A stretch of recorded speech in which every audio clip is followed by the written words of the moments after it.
Hey guys, it's Phil. We have a special guest, Mr. Bones over here. He is a white monster, my favorite.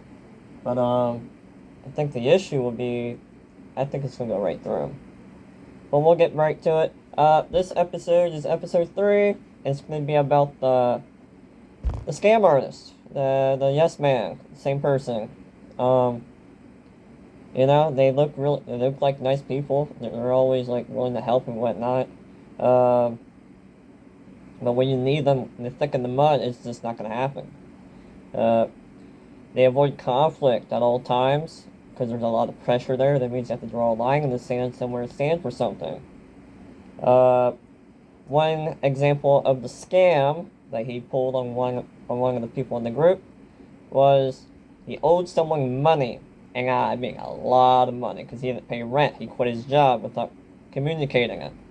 A lot of resentment built up, but they came to an arrangement to, instead of paying in cash, he would build a computer for the guy that would be equal to the amount he paid. So he did that, but the math was done, and the woman chasing realized after talking to me that he kind of had a big gap there, the amount he owed. So he broke that trust right there. Um, Another example of being a scam artist is that I worked for the guy for 2 weeks, didn't get paid. I was gonna get paid $500. Eventually, didn't get paid at all. I was giving a whole bunch of examples, and then why, like, oh, I had to go here and there. The excuse was this and that, but no. Uh, Two of the people that left the group also knew about this scam, and they would actually always bring up the original story, and the original story was always the truth, and that's why they couldn't fight around the conflict. The truth was the truth, especially when it's in text. If you get something in text, Seb's kiss, you know, it's like there's nothing else that could argue. If they want to argue, oh hey, it's fake, well then you're just done at that point. Um, Also, they they just avoid conflict in general if they can, because it means they have a line in the sand, they have to defend it. Uh, Whenever something would happen in the house or the group, they would easily shift sides to one or the other. Um, they would never really try to argue something.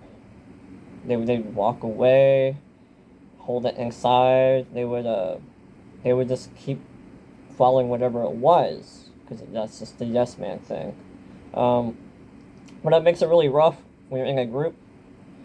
But something I did notice is that everyone in that group and in that household like to be enabled.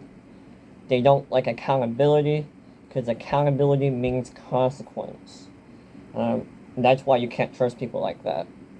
There are certain people that try to hold people accountable, but then when it comes time to sticking to it, holding the line in the sand, they don't. Because that means you might be the bad guy. Well, I'd rather be the bad guy and stand for something than be a person that does something and stand for nothing. You know? It's just bullshit. If you ain't got nothing to stand for in life, what are you doing here? You gotta find it out. Uh, but there was a lot of patterns that happened with this person. He did it with me. He did it with the woman chaser. He did it with his wife, girlfriend, other people in the group. It's just rampant. So I would like to end this episode with a quote from a James Bond movie. I think it was 1957, if you want the exact film.